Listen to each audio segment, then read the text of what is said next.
63 நாயன்மார்களின் பதிவை தொடர்ந்து நம்ம கண்டு வருகிறோம்.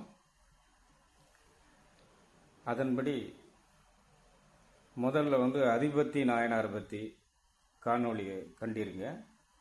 இரண்டாவது அப்போதடிகள் நாயன்மார்களை பற்றி விரிவாக்கம் போட்டிருந்தேன். இப்பொழுது இன்றைய நிலைமைக்கு அமர்நீதி நாயனாரை பற்றி ஒளிப்பதிவு காணொலியை அனுப்பியிருக்கேன். இதுமாதிரி தொடர்ந்து 63 நாயன்மார்களின் வரலாறு சிறு குறிப்பை உங்கள் மீது சமர்ப்பிக்கிறேன். இதை அனைவரும் பார்த்து ரசித்து பயன்பெறுமாறு கேட்டுக்கொள்கிறேன். நன்றி. ஆத்மா வணக்கம். நாயன்மார்களின் வரலாறு கேட்பது மிகவும் சிறந்தது. அவர்கள் எவ்வழியில் வந்தார்கள், எப்படி இறைவனிடம் ஐக்கியமானார்கள், முக்தி அடைந்திய வரலாறை நம்ம பார்ப்பது மிகவும் நல்லது. நன்றி. ஆத்மா வணக்கம்.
அமர்நீதி நாயனாரை பற்றி இன்றைய பதிவு.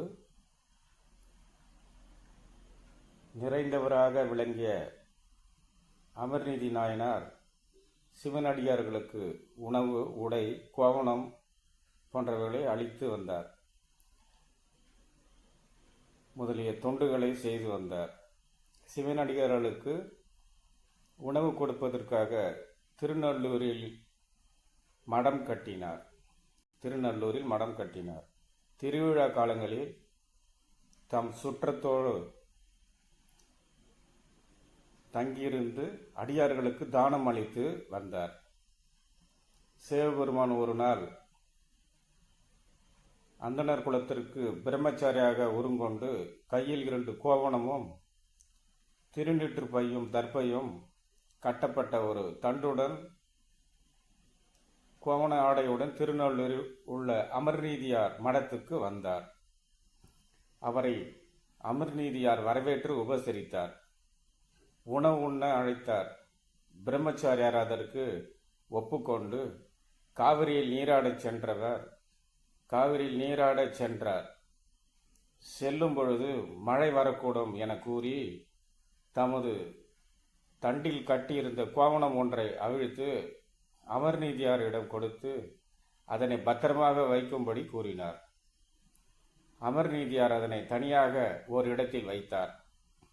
சிவனடியார் கோவணத்தை மறையும்படி மாயம் செய்துவிட்டு மழையில் நனைந்தவராய் திரும்பி வந்தார்.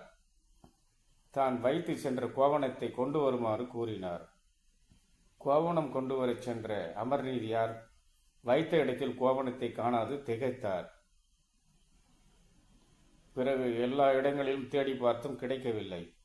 பின்னர் பிரிதொரு கோவணத்தை எடுத்துக்கொண்டு பிரம்மச்சாரியிடம் வந்தார். நிகழ்ந்ததை கூறி பிழை பொறுத்து புதிய கோவணத்தை ஏற்றுக்கொள்ளுமாறு வேண்டினார். இதனை கேட்ட சிவனடியார் கோபம் கொண்டார். அமர்நீதியாரோ, நாம் உம்மிடம் தந்த கோவணத்தை ஒத்தது. இந்த கோவணத்திற்கு நிகரான எடை கொண்ட கோவணத்தை கொடுப்பீரா என்று கூறினார். அதனை ஏற்றுக்கொண்ட அமர்நீதியினார்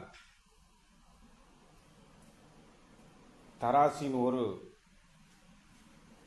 ஒரு தட்டில் அடியார் தரும் கோவணத்தையும் வைத்து அதற்கு ஈடாக தம்மிடமிருந்த புதிதாக நெய்த கோவணத்தை மற்றொரு தட்டில் வைக்கும் பொழுது அது நிறை போதாமையால் மேலெழுந்தது. அது கண்ட அமர்நீதியார் தாம் அடியார்களுக்கு கொடுப்பதற்காக வைத்திருந்த தட்டில் அடியார் தந்த கோவணத்தை வைத்து அதற்கு ஈடாக தம்மிடம் இருந்த புதியதொரு நெய்த கோவணத்தை மற்றொரு தட்டில் வைத்த பொழுது அது நிறைவேற போதாமையால் மேலெழுந்தது. அதை கண்ட அமர்நீதியார் தாம் அடியார்களுக்கு கொடுப்பதற்காக வைத்திருந்த கோவணங்கள் அனைத்தையும் ஒவ்வொன்றாக இட்டார். அப்பொழுதும்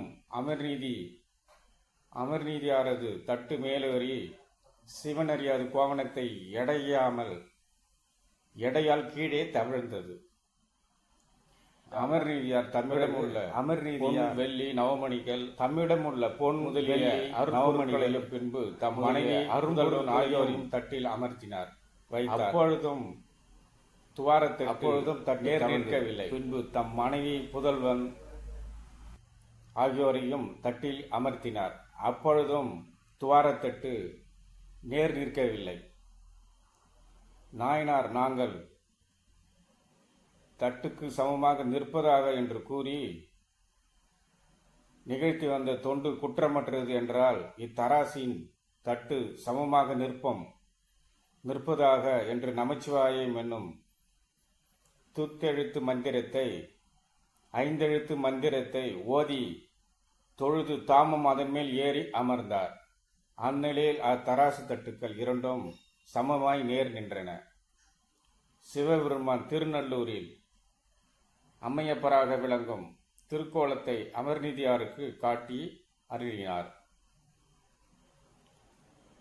அள்ளிமென் முல்லையந்தார் அமர்நீதி கடியேன் திருத்தொண்டர் தொகை திருத்தொண்டர் திருவந்தாதியில் இக்கதையை விளக்கும் பாடல்.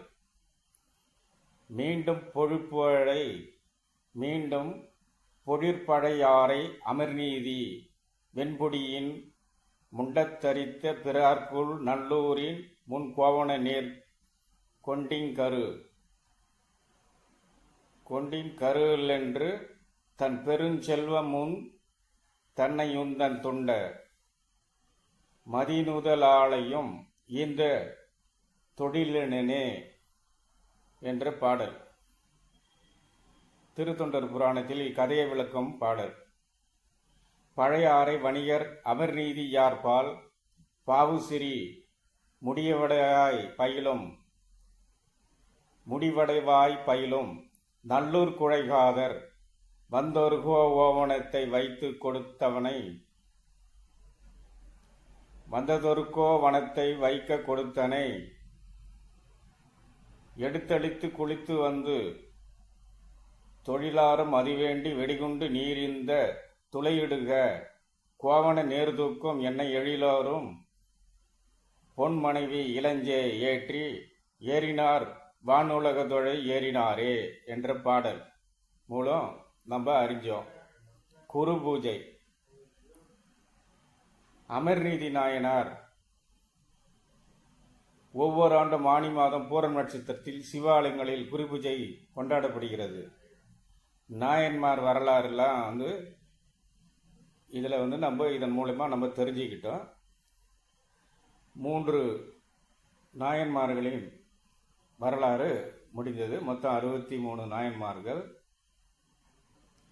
இது 3வது. அடுத்தது விரைவில் அனுப்பப்படும். நன்றி.